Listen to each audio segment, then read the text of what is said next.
We're here with Bumblefoot from good old GNR. Yeah. Now, recently you've been putting together songs that you've been making available for download on your website. This is true, sir, yes. 7 so far. What are the plans? Well, I mean, if I wasn't on tour, I would be doing one every month. And Okay. that was the plan, to do every month to put out a song, because I just can't take on an album right now. Like, I can't just say, all right, I'm going to take 9 months and I'm going to write an album, record it, and put it out and do the whole thing. It's much easier to just put out a steady stream of music, one song at a time. And I find that with that, I can do a lot of, what would you call them, special added features Right. that I wouldn't really be able to do if I had to do it for a whole album. It's just too much.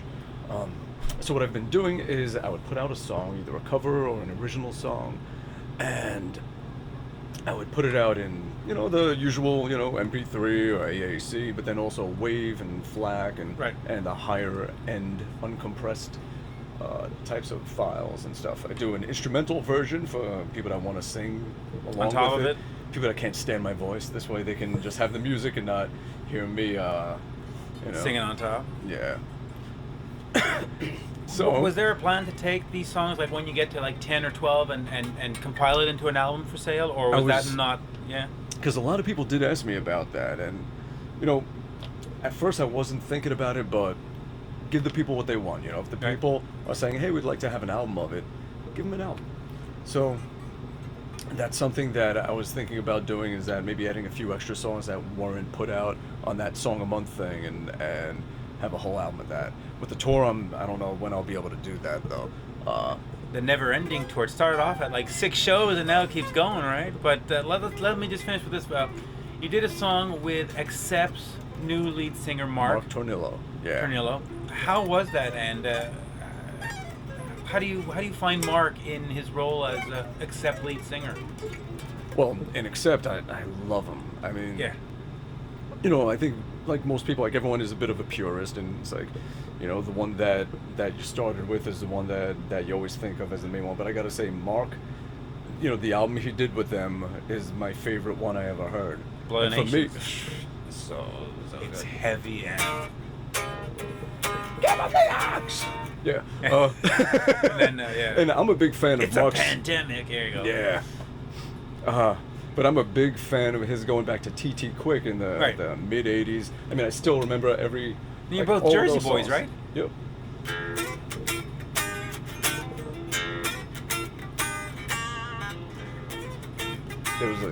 They had such great songs.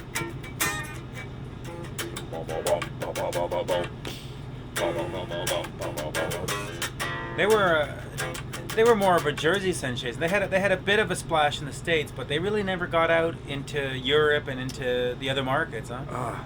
But he's such a great vocalist. So good. How do you rate yourself as a vocalist, since you're singing on the other tracks? Terrible. Terrible? Yeah, the song "Asleep at the Wheel." It's like when you're asleep at the wheel. Yeah, so I still remember all that old stuff from when I was like 14, 15 years old. It was so good. And yeah, when he joined Accept and I heard that, I just loved it. And we got in touch through mutual friends, like, hey, I'm putting out these songs, would you want to sing on one? And he was like, sure, I'd love to. And actually, yeah, where we met was, it was Don Jameson when he was recording the audio for his album Live and Hilarious. Right. And we were there. I went up, I just did like a little jam thing. I just made a spontaneous intro for the album for him.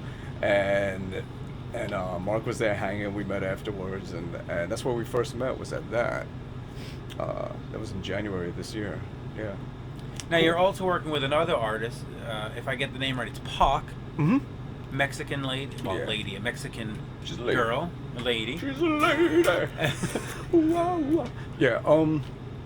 Yeah. I started in the summertime. She came up to the studio, and actually, yeah, she was the next thing that I worked on right after Mark. So the song I did with Mark was called Catfight. Right. The way that one worked was I just did the music and said, hey, do whatever you want with the lyrics, just make the song yours in that way. And just listening to it, he came up with the whole concept, and everything, all the words and the melodies and all. And just came and just banged it out like 2 takes, boom, and that was it. And he's incredible. I mean, yeah. For me, I knew a little bit about his earlier band, but for me, he was really an unknown until he hit Accept. And then you hear that album, it's like, whoa, where was this band hiding? I mean, for Accept, we had almost forgotten about them. Now, what's going on with Pocket? What kind of music is that? Is it dance? Is it rock? No, it's rock. I'd say it's like about as heavy as maybe, what would you say, like Nickelback and those kind of bands. Okay. And yeah, now, is she a Joan Jett type singer, or Lita Ford, or is she Lady Gaga? What is she? I would say more of a metal Lady Gaga. Okay, metal Lady Gaga. She's, it's funny. Some people heard her say that it reminded them of old Doro Pesh, of all things. Yeah. I mean, she's she's from Mexico and she sings in Spanish. So just picture like that kind of heavy, like the riffs are very like I Rule the Ruins or whatever, right? It's just like and Frank from Guns played all the drums on the album.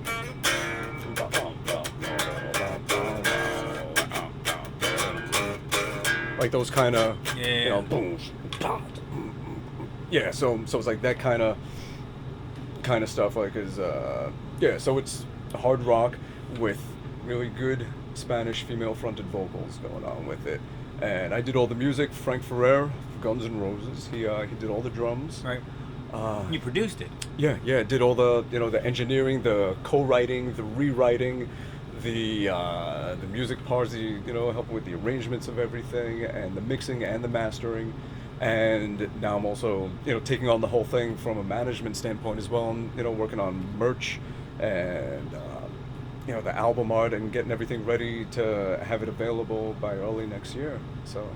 Now, would you only produce rock acts, or if you did have sort of a Lady Gaga, pop artist, would you take on that too? I've done a ton of hip hop. Like 15 years ago, I used to do a lot of hip hop producing. I've done that. I've done jazz, classical, opera.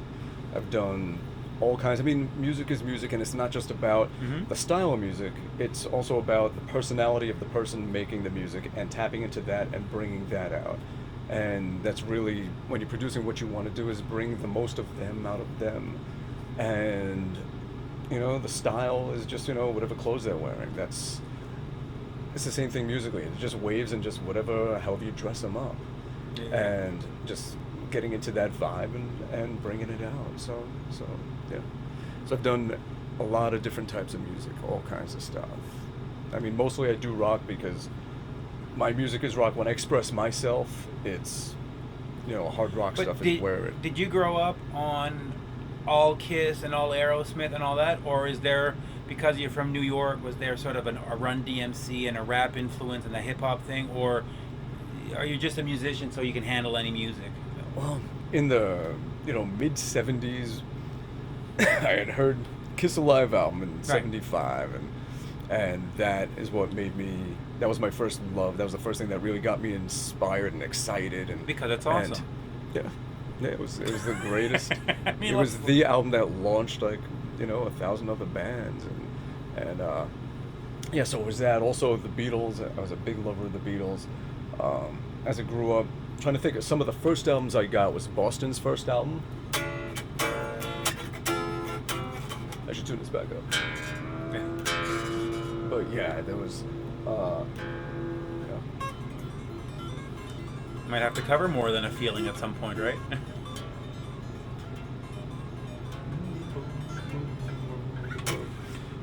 Yeah, so